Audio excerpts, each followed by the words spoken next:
என்றால் நமக்கெல்லாம் தன் சரணாரவிந்தங்களை தர வேண்டிய பகவானே சரணாகதி என்றால் என்ன, அதன் அம்சங்கள் என்ன, சர்வலோக சரண்யன் என்று இறைவனை அழைப்பதற்கு என்ன காரணம், சரணாகதி பண்ணிக்கொள்கிறவன் தகுதி இல்லாதவனாக இருந்த போதும் கூட அவன் அபயம் என்று வந்துவிட்டால் அவனை அணைக்க வேண்டிய கடமை எவ்வளவு இருக்கிறது என்பதையெல்லாம் பல்வேறு ஏதுக்களோடும் உதாரணங்களோடும் ஸ்ரீ ராமச்சந்திரமூர்த்தியே பேசிய இடம்தான் இந்த விபீஷ்ண சரணாகதி பகுதி.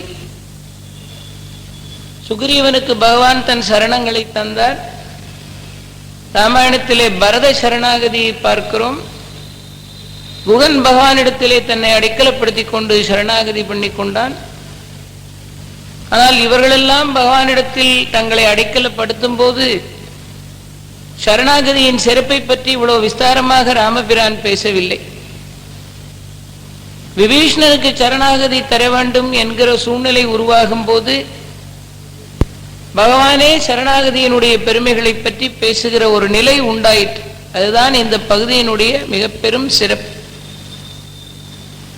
நேற்றைய தினம் நாம் பார்த்தோம், சுந்தரகாண்டத்திலே தன் மனதின் துன்பங்களை எல்லாம் அனுமனிடத்தில் கொட்டி தீர்த்த சீதா தேவியார் ஆஞ்சநேயன் சொன்னது போலவே திரும்பி வந்து படையோடு வந்து தன்னை மீட்டுச் செல்வதற்குண்டான வழிவகைகளை அமைப்பான் என்ற அசோகவனத்திலே காத்திருந்தார்கள். கடலை தாண்டி வந்து சீதை இருக்கிற செய்தியை அனுமன் சொன்ன பிறகு இந்த படைகளை எல்லாம் திரட்டி ஒழுங்குபடுத்தி கடலை கடந்து இலங்கைக்கு செல்லுவதை பற்றிய ஆலோசனையிலே எல்லோரும் ஈடுபட்டிருந்தார்கள். இந்த நேரத்தில் தான் இலங்கையில் என்ன ஏற்பட்டது என்று கம்பன் பேசுகிறான். இலங்கை முழுவதும் எரிந்து சாம்பலாய் போயிற்று. நகரத்தை பார்த்தவுடன் அதை அரசாட்சி செய்து கொண்டிருந்த ஏக சக்கராதிபதிக்கு எவ்வளவு வருத்தம் அவனுடைய நெஞ்சில் நிறைந்திருக்கும் என்பதை நாம் கற்பனை செய்து கொள்ளலாம். பொன்னை கொண்டு சமைத்தது போல இருந்த மாடங்கள், அழகான உலோகங்களால் ஆக்கப்பட்ட தூண்களை உடைய மாளிகைகள், பார்ப்பதற்கு ரமணீயமான சோலைகள், பொழில்கள், இது லங்காபுரியா இல்லை சொர்க்கலோகமா என்று சொல்லக்கூடிய விதமாக இருந்த அவ்வளவு அழகான ராஜ்யம் முழுவதுமாக சுட்டரிக்கப்பட்டு ஒரு சாம்பல் மேட்டை போல கிடந்த ராவணன் மந்திராலோசனை சபையை கூட்டினான். அமைச்சர்களை எல்லாம் அழைத்தான். அரியாசனத்திலே உட்கார்ந்து கொண்டு அவன் பேசத் தொடங்கினான். திரும்புகிற திசையிலெல்லாம் புகைமயமாக இருக்கிறது. அவனுக்கு இருந்த வருத்தமும் கோபமும் கடுமையான சொற்களாக வெளிப்பட்டது. வஜ்ரதந்தன் என்று ஒரு அமைச்சன், துர்முகன் என்று ஒரு அமைச்சன், மாபெரும் பக்கன் என்று ஒரு அமைச்சன், அந்த சபையிலே கும்பனும் இருந்தான், விபீஷ்ணனும் இருந்தான். ராவணன் பேசத் தொடங்கினான். நீண்ட நாட்களுக்கு பிறகு அப்பொழுதுதான் ஒரு மந்திராலோசனை சபையை கூட்டியிருக்கிறார். ஒரு குரங்கு வந்து நம்முடைய நகரத்தையே சூறையாடி விட்டு போய்விட்டது. அடுத்து நாம் இனி என்ன செய்ய போகிறோம், அதற்காகத்தான் இந்த ஆலோசனை என்று ஆலோசனை சபையை கூட்டினான். சுட்டது குரங்கு, எரி சூறையாடிட கெட்டது கொடிநகர், கிளைஞரும் நண்பரும் பட்டனர், பரிபவம் பறந்தது எங்கனும் இட்டது வரியணை இருந்தது என் உடல் என்றான். இந்த அரியணையில் நான் இருக்கிறேன். ஒரு சாமானிய குரங்கு வந்து இந்த ராஜ்யம் முழுவதையும் சுட்டுவிட்டது. சுட்டது குரங்கு, எரி சூறையாடிட கெட்டது கொடி நகர் என்றார். இந்த ராஜ்யத்தினுடைய மாட மாளிகைகள் எல்லாம் எரிந்து சாம்பலாகும் போது உயரமான மாடங்களில் கட்டப்பட்டிருந்த அந்த லங்காபுரி மாளிகைகளிலே பறந்து கொண்டிருந்த கொடிக்கம்பங்களிலே பறந்து கொண்டிருந்த அந்த ராஜ்யத்தினுடைய கொடியும் கூட எரிந்து போயிருக்கும். ஒரு தேசத்தினுடைய கொடி என்பது எவ்வளவு உயிரை போன்றது. மாளிகை எரிகிற போது மாளிகையில் ஆடிக்கொண்டிருந்த கொடியும் எரிந்திருக்க வேணும். கெட்டது கொடிநகர் என்றான் கம்பன். சுட்டது குரங்கு, எரி சூறையாடிட கெட்டது கொடி நகர். ஒரு தேசத்தினுடைய கொடி எவ்வளவு முக்கியமானது. நாம் இன்னும் 4 தினங்களில் நம்முடைய 58வது சுதந்திர தினத்தை கொண்டாட போகிறோம். எவ்வளவெல்லாம் தியாகம் செய்து எவ்வளவு பெரிய சிரமத்திற்கு பிறகு நமக்கென்று ஒரு மூவண்ண கொடியை பறக்க விடுவதற்கு நம் மூதாதையர்கள் பாடுபட்டார்கள். நமக்கும் அருகாமையிலே ஒரு 100 கிலோமீட்டர் தொலைவில் இருக்கிற திருப்பூர் என்கிற ஊரோடு சம்பந்தப்படுத்தி நாம் பேசுகிற திருப்பூர் குமரன், கொடிகாத்த குமரன் என்கிறோம். ஒரு தேசத்தினுடைய கொடி எவ்வளவு முக்கியமானது. ராஜ்யத்தினுடைய கொடியெல்லாம் மாட மாளிகையோடு சேர்ந்து எரிந்து கரிந்து சாம்பலாய் போகிற அவமானம், இதை காட்டிலும் அவமானம் வேறு எதுவும் இல்லை. தேவாதி தேவர்களை எல்லாம் சிறைப்பிடித்தேன், அவர்களை எல்லாம் ஆட்டி வைத்தேன், வனத்தில் வாழ்கிற தவமுனிவர்களுக்கெல்லாம் தொல்லை கொடுத்தேன். இவ்வளவெல்லாம் செய்த ராவணனுடைய ராஜ்யம் எரிந்து சாம்பலாகிவிட்டது என்று அவர்கள் கேள்விப்பட்டார்கள் என்றால் எனக்கு எவ்வளவு பெருத்த அவமானம். பரிபவம் பறந்தது எங்கனும் என்றான். பரிபவம் என்பது அவமானம். என் நகர் எரிந்து விட்டது என்று கேள்விப்பட்டால் எனக்கு எவ்வளவு பெரிய அவமானம். என் நண்பர் கிளைஞர்கள் எல்லோரும் ஆண்டு போனார்கள். ராவணன் சொன்னான், இட்டதி வரியணை இருந்தது என் உடல் என்றான். நான் இந்த அரியாசனத்தில் உட்கார்ந்திருக்கிறேன் என்று அவன் சொல்லவில்லை, இந்த அரியணையில் என் உடல் கிடக்கிறது என்றான். அப்படி என்றால் என்ன பொருள் பாருங்கள், நான் உயிரற்றவனைப் போல் ஆகிவிட்டேன் என்று பொருள். இனிமேல் தான் ராமபிரானை சந்தித்து போர்க்களத்தில் போர் செய்து ராமராவண யுத்தத்தில் உயிரை அவன் பறிகொடுக்கப் போகிறான். அது இனிமேல் நடைபெறப் போவது. ஆனால் கம்பன் சொன்னான், எப்பொழுது ஒரு மன்னன் ஆண்ட அபூர்வமான பொழில்கள் சூழ்ந்த ஒரு தேசமானது ஒரு பாலைவனத்தை போல ஒரு சுடுகாடை போல காட்சி கொடுக்கிற நிலைமை வந்து விட்டதோ அன்றைக்கே அந்த மன்னன் உயிரற்ற உடலை போலானான் என்று தசரனை சொல்லுகிற போது கம்பன் சொன்னான், உயிரெல்லாம் உறைவதோர் உடம்பும் ஆயினான் என்று பேசினான். தன் பரிஜனங்களை எல்லாம் எந்த கவலையும் இல்லாமல் காப்பாற்றிய ஒரு ஏக சக்கராதிபதி அடைய பொசுங்கி போய் சாம்பல் மேடாய் கிடக்க, என் உடல் இருக்கத்தான் வேண்டுமா இந்த அரியாசனத்தில் என்று துடிக்கிறான். தவறை செய்யக்கூடியவன் கூட நாம் செய்த தவறினால் தான் நமக்கு இது போன்ற சிரமங்கள் என்பதை உணரக்கூடிய நிலை சில வேளைகளில் உண்டாகலாம். ராவணனை போல இருக்கக்கூடிய ஒரு சக்கரவர்த்தி கூட ஒருவேளை நாம் தவறு செய்ததனால் தான் நம்முடைய ராஜ்யம் எரிந்து போயிருக்கிறது, அபகரணம் என்கிற பாவம், இவ்வளவு பெரிய அழிவை நாம் சந்தித்திருக்கிறோம் என்கிற ஒரு உணர்வு அவனுடைய மனதின் அடியாளத்தில் எங்கோ ஒரு இடத்தில் இருந்திருக்கும். ஒரு சின்ன உணர்வு அவனுக்கு ஏற்பட்டால் உடன் இருக்கிறவர்கள் அந்த உணர்வுக்கு இன்னும் உயிர் கொடுத்து, மன்னவா இனிமேலாகிலும் தவறு செய்யாமல் தப்பித்துக் கொள்வதுதான் நமக்கு நல்லது என்று சொல்லி வழிகாட்டவன். இதுதானே திருவள்ளுவர் சொன்னார், இடிப்பாறை இல்லாத ஏமரா மன்னன் கெடுப்பார் இல்லானும் கெடும். பக்கத்திலிருந்து இடித்து சொல்வதற்குரிய மதிமிக்க துணைவர்கள் இல்லை என்றால் நான் கெட்டு போறேன் பந்தயம் என்னன்னு ஆட்சியாளர்கள் கெட்டு போவார்கள். திருவள்ளுவர் சொன்னது.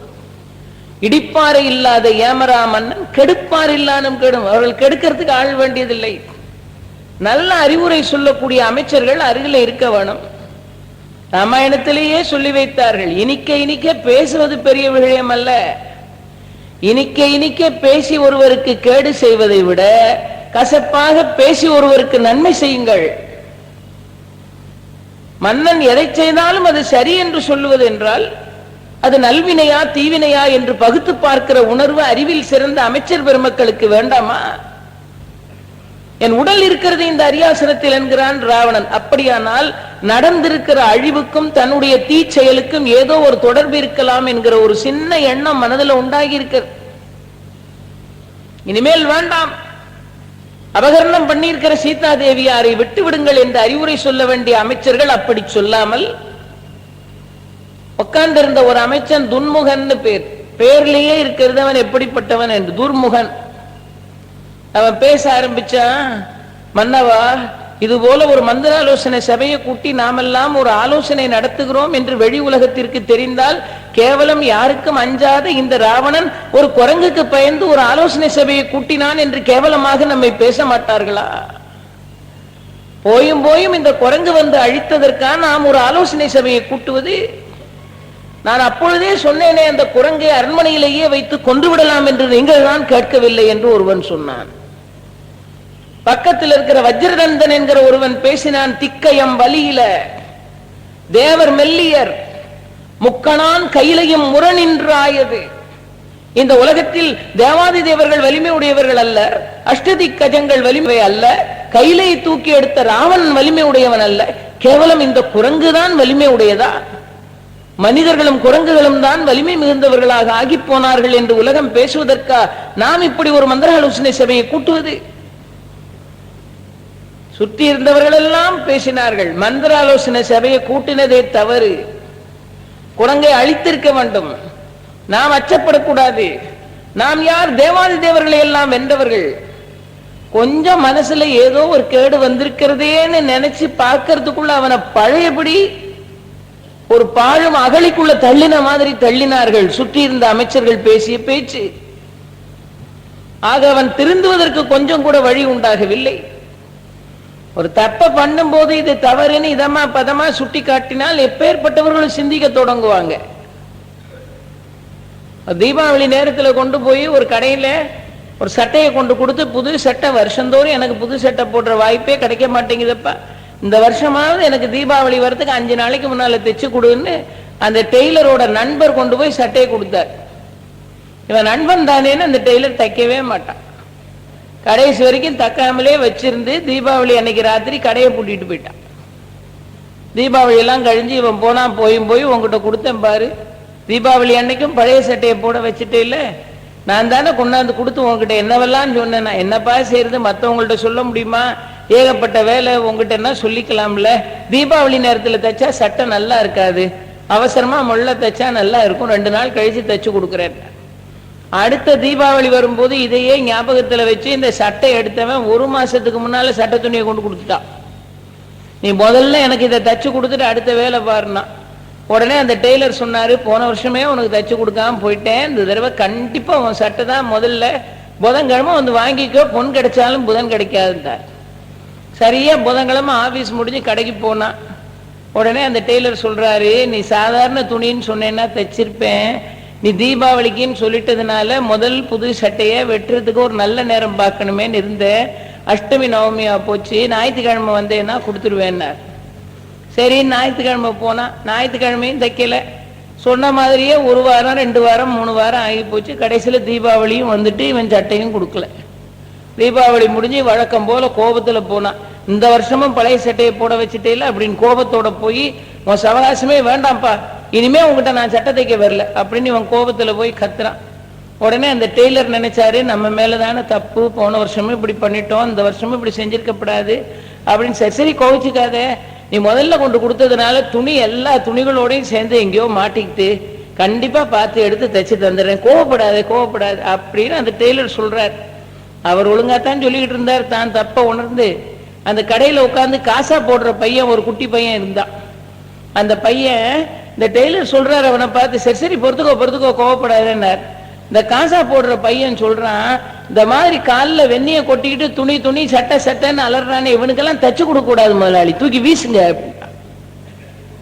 காசா போடுற பையன் சொல்றான்.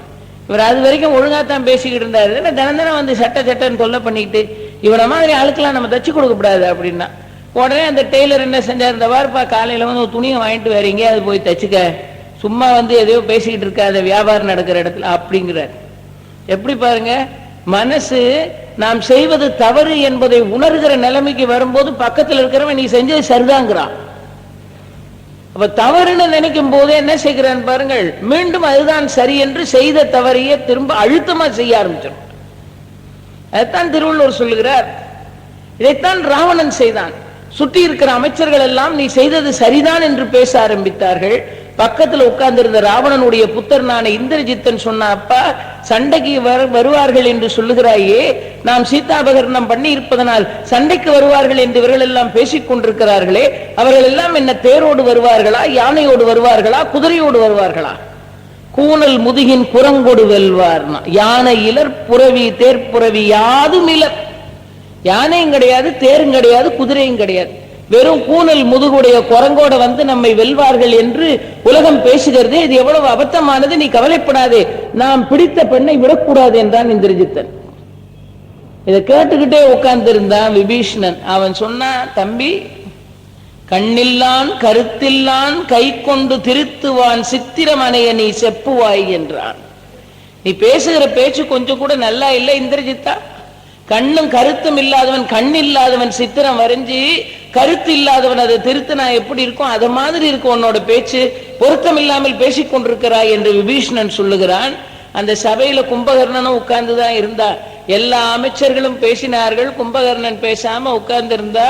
கும்பகர்ணன் என்ன சொல்லுகிறான் என்று ராவணன் கேட்கிற வரைக்கும் பேசாம இருந்தான். அதனாலதான் சில நேரம் இந்த மாதிரி ஆலோசனை கூட்டம் நடக்கும் போது மௌனமாக இருக்கிறவர்களை பார்த்து அந்த ஆலோசனை கூட்டத்துக்கு தலைமை தாங்கிறவங்க நீங்க என்ன சொல்றீங்கன்னு கேட்க மாட்டாங்க. ஏன்னா அவங்களுக்கு தெரியும், மௌனமா இருந்தாங்கன்னா அவங்கள்ட்ட ஏதோ விஷயம் இருக்கு. நம்ம வாட்டில் எல்லாரும் முன்னாலேயும் வச்சு நீங்க என்ன சொல்றீங்கன்னு கேட்க, அவங்க எதையாவது போட்டு உடைக்க, இந்த வம்பே வேண்டாம்னு மௌனமா இருக்கிறவங்களை பார்த்து ஒன்னும் கேட்க மாட்டாங்க. இவ்வளவு நேரம் கும்பகர்ணன் பேசாம இருந்தா, பேசாமல் இருக்கிற கும்பகர்ணன் மேல ராவணன் பார்வை போய் விழுந்தது. கும்பகர்ணா நீ என்ன சொல்லுகிறாய் என்று பொருள். உடனே அவன் பேச தொடங்கினான். 6 மாசம் தூங்குறவன் 600 குடம் 600 சகடத்து அடிசில் உணவை உண்பவன், 100 குடம் கல்லை நுங்குகிறவன். ஆனால் எவ்வளவு தெளிவாக பேசுகிறான் பாருங்கள். நீ என்ன சொல்லுகிறாய் என்று கேட்கிற பாவனையில் ராவணன் பார்த்தான். கும்பகர்ணன் பதில் சொல்ல தொடங்கினான். அவன் சொன்னான், அண்ணா சிட்டர் செயல் செய்திலை குலச்சிறுமை செய்தாய். நீ செய்வது சரியான வேலை அல்ல. நீ செய்திருக்கிற இந்த வேலையினால் உனக்கு மட்டுமல்ல உன் குலத்திற்கே பழி. சிட்டர் செயல் செய்திலை குலச்சிறுமை செய்தாய். கும்பகர்ணன் இப்படி சொல்லுவான் என்று ராவணன் எதிர்பார்க்கவே இல்லை. அவன் பேசினான், ஆசில் பரதாரம் அவை அம்சிரை அடைப்பே, மாசில் புகழ் காதல் உருவே, வழமை கூற பேசுவது மானமிடை காமம் கூசுவது மானுடரை நன்று நமக்கு ஒற்றம் என்றார். ஆகா, என்ன அபூர்வமான அரசாட்சி தெரியுமா உன்னுடைய அரசாட்சி. அண்ணா, இன்னொருவனுடைய மனைவிய பரதாரத்தை கொண்டு வந்து சிறையில் அடைப்போம், அவளை கொண்டு வந்து சிறையில் வைப்போம். நாம் கட்டவிழ்த்து விடுவதெல்லாம் காமம், நாம் பேசிக்கொண்டிருப்பதெல்லாம் மானம். எவ்வளவு பிரமாணமாக உன் ஆட்சி நடக்கிறது தெரியுமா என்றான் கும்பகர்ணன். அவன் இவ்வளவு பேசுவான் என்று யாரும் எதிர்பார்க்கவில்லை. கும்பகர்ணன் பேசினதை கேட்ட உடனே ராவணனுக்கு கோபம் வருகிறது. செய்கிற தவறை இடித்து காட்டும் போது கோபம் வருகிறது ராவணனுக்கு. பக்கத்தில் இருந்த விபீஷன் பேச ஆரம்பிச்சான். விபீஷணன் ஏற்கனவே தர்மம் உணர்ந்தவன். அவன் பேச ஆரம்பிச்சான், அண்ணா நீதான் எனக்கு எல்லாம், எனக்கு அம்மா அப்பா என் முன்னோன் எல்லாம் நீதான். நான் இப்படி சொல்றேன்னு நீ வருத்தப்படாத. இந்திர பெரும்பதம் இழக்கின்றாய் என நொந்தனாதலின் உவல்வது ஆயினேன் என்றார். நான் நீ தவத்தினால அனுபவிச்சுட்டு இருக்கிற இவ்வளோ பெரிய பதவியையும் செல்வத்தையும் ஐஸ்வர்யத்தையும் வீணா அவத்தினால இழந்து போகாதே. இந்த இந்திர பெரும்பதத்தை இழக்கப் போகிறாய் என்பதனால் அல்லவா நான் வருந்தி உனக்கு சொல்லுகிறேன் என்றார். விபீஷணன் பேச ஆரம்பிச்சான். என்ன ஒரு குரங்கு வந்து இலங்கையை தீ வச்சுட்டு போயிட்டு அதுக்காக நம்ம ஒரு மந்திர ஆலோசனை சபையை கூட்டணுமா அப்படின்னு எல்லாரும் உனக்கு சொல்லுகிறார்கள். அண்ணா, அது அல்ல. ஒரு குரங்கா வந்து இலங்கையில் நெருப்பு வைத்தது இல்லை. இலங்கை முழுவதையும் எரித்தது ஒரு வானரம் வைத்த நெருப்பு அல்ல. இலங்கையை எரித்தது அசோகவனத்தில் ராவணேஸ்வரன் சிறை வைத்திருக்கிறானே அந்த கற்பின் கனல், அந்த கற்பு தழல் இலங்கை எரித்ததை தவிர ஒரு வானரம் எரிக்கவில்லை. கோநகர் முழுவதும் நினது கொற்றமும் ஜானகி எனும் பெயர் உலகின் தம்மனை ஆனவள் கற்பினால் வெந்தது அல்லது ஒரு வானரம் சுட்டது என்று எண்ணுதல் மாட்சியோ என்றார். விபீஷணன் சொன்னான், ஒரு வானரம் எரிச்சிட்டு நினைக்கிறியா? கிடையாது. ஒரு குரங்கால இலங்கை முழுசையும் சுட்டரிக்க முடியுமா? நீ சிறை வைத்திருக்கிறாய் பார் அசோகவனத்துல கற்பின் தழல், கற்பின் தழலான ஜானகி, அந்த கற்பின் கனலால் இலங்கை முழுவதும் வெந்து சாம்பலாயிட்டே தவிர ஒரு குரங்கினால் அல்ல. இப்பொழுதும் ஒன்றும் கெட்டு போகவில்லை, அவளை விட்டுவிடு. விபீஷணன் சொல்லுகிறான், அவனால முடிஞ்ச வரைக்கும் ராவணனுடைய மனதை மாற்றுவதற்கு என்னென்ன சொல்ல முடியுமோ அத்தனையும் சொல்லி பார்த்தான். ராவணன் கேட்பதாக இல்லை. அண்ணா, ராமனுடைய பெருமையை நீ கொஞ்சமாவது எண்ணிப்பார். மாற்றான் வலியும் துணை வலியும் தன் வலியும் தூக்கி செயல்பட வேண்டும் அல்லவா? ராமனுடைய வலிமை என்ன என்று உனக்கு தெரியுமா என்று ராமனின் பெருமைகளை எல்லாம் சொல்லி காட்டுகிறார். நீ அபகரணம் பண்ணி கொண்டு வந்து வைத்திருக்கிறாயே, இது அநீதியான செயல் என்று சொல்லி பார்க்கிறான். ராவணன் மனம் கொஞ்சம் கூட மாறியதாக தெரியவில்லை. அவன் சொன்னான், உனக்கும் உன் சகோதரனுக்கும் அந்த ராமனிடத்தில் அச்சமோ மரியாதையோ இருந்தால் நீங்கள் 2 பேரும் 2 கைகளையும் தலைக்கு மேல் சுமந்து கொண்டு அவன் பின்னால் போய் அடிமை சேவகம் செய்யுங்கள். நான் அவனுக்கு அச்சப்பட வேண்டிய அவசியம் என்ன இருக்கிறது? யார் வீரத்தை பெரிதாக பேசிக் கொண்டிருக்கிறாய்? 10,000 பேர் சேர்ந்தாலும் தூக்க முடியாத வில்லை வளைத்தவன் என்கிறாயா? ஊனவில் இருத்து ஒட்டை மாமரத்தில் அம்பு விட்டு கூனி சூழ்ச்சியால் அரசு இழந்து தான் இழைக்க நான் இழைக்க தன் இழந்து தன் இன்னுயிர் சுமக்கும் மானுடன் வலி நீ அலாது வேறு யார்கொல் மதித்தார் என்றான். அந்த ராமனை ஒன்ன தவிர வேற யார் மதிக்க வேண்டும் என்றான் ராவணன். 10,000 பேர் சேர்ந்தாலும் தூக்க முடியாத வில்ல வளைச்சுட்டான்னு பெருமையா பேசிட்டு இருக்கியா? அது நல்ல வில்லு இல்ல, அது இத்து போன வில்லு, உடஞ்சி போன வில்லு, பட்டு போன வில்லுன்னா. ஊனவில் இருத்து ராவணனுக்கு அவ்வளவு எதெல்லாம் ராமருக்கு பெருமையோ இந்த பெருமையெல்லாம் சிறுமையா சொன்னான் ராவணன். தான் செய்யக்கூடிய தவறை நியாயப்படுத்தும் போது எதிரில் இருக்கக்கூடிய அவதார புருஷனின் நிறைகுணங்களை கூட குறைவாக சொல்ல வேண்டிய ஒரு சூழ்நிலைக்கு ராவணனை நோக்கி அவனுடைய மனம் தள்ளுகிறது. இதைத்தானே துரியோதனன் செய்தான் பாரத கதையில. புதிய வெண்ணையை திருடி அயற்பாடியில் உண்டு திரிகிற கண்ணனுடைய பாலலீலையவே குறையா பேசினான் துரியோதனன். தெரியாதா இந்த கிருஷ்ணனை? அவன் நல்ல வாசனை வீசாத துர்நாற்றம் வீசுகிற வெண்ணையை சாப்பிட்டு திரிகிறவன். இந்த பாலலீலையே அவன் வெண்ணையை உண்ணுகிற அபூர்வமான இந்த விளையாட்டை ரசிக்காதவங்களே கிடையாது. ஆனா துரியோதனன் கோபத்துல திட்டுறான் கண்ணனை. முடையெடுத்த நவநீதம் தொட்டுண்டும் கட்டுண்டும் முன்னாள் நாக குடையெடுத்து மழை தடுத்த வஞ்சனைக்கோர் கொள்கலமாம் கொடிய பாவின்னா. எதெல்லாம் பகவானுக்கு பெருமையோ அதெல்லாம் இழிவா சொல்றான். கோவர்த்தனகிரிய கொடையா பிடிச்சு ஆடுகளையும் ஆயர்களையும் காப்பாற்றினான் அந்த அகோர மழையிலிருந்து பகவான். அந்த லீலா விபூதியை பேசி ரசிக்காதவர்கள் கிடையாது. அன்று குன்றத்தை குடையாக பிடித்தா என்று ஆண்டாள் நாச்சியார் பாடி பரவுகிறாள். அவ்வளவு உயர்வான லீலைய குறைவா பேசுறான் துரியோதனம். பேசினான் தெரியாதா? முடையெடுத்த நவநீதம் தொட்டுண்டும் கட்டுண்டும் முன்னாள் நாக குடையெடுத்து மழை தடுத்த வஞ்சனைக்கோர் கொள்கலமாம் கொடிய பாவின்றான் பகவான பேசுகிறார். எதெல்லாம் உயர்வோ அந்த உயர்வையெல்லாம் குறைவாக பேசுவது. இதேதானே செய்தான் சூரபத்மா. யாரை எதிர்க்கிறோம் என்று உனக்கு எண்ணம் இல்லையா? அருமுக வள்ளல் மும்மூர்த்தியும் ஒரே மூர்த்தியாக வந்து அவதாரம் பண்ணிய முருகன், அவனை பாலன் என்றார் நினைத்தாய் என்றெல்லாம் எவ்வளவோ சொல்லி பார்க்கிறார்கள், ஏறவில்லை. எதெல்லாம் பகவானுக்கு பெருமையோ அதையெல்லாம் சிறுமையா பேசினான். காற்றில் தள்ளுண்டு, நெருப்பில் சூடுண்டு, கங்கை ஆற்றில் தாக்குண்டு, சரவணம் புக்க அலைப்புண்டு, வேற்றுப்பேர் முலையுண்டு, அழுதே விளையாடும் நேற்றை பாலகனையோ பரம்பொருள் என நினைந்தாய்தான். 3 மூர்த்தியும் ஒரே மூர்த்தி அவதாரம் பண்ணி வந்த முருகன் கொஞ்சமாவது சிந்திச்சு பாருன்னு சூரனுக்கு அறிவுரை சொன்னா அவன் சொல்றான் தெரியாதா இவனே? காற்றில் தள்ளுண்டு, நெருப்பில் சூடுண்டு. பகவானுடைய அவதார கதையவே குறைவா பேசிட்டான்.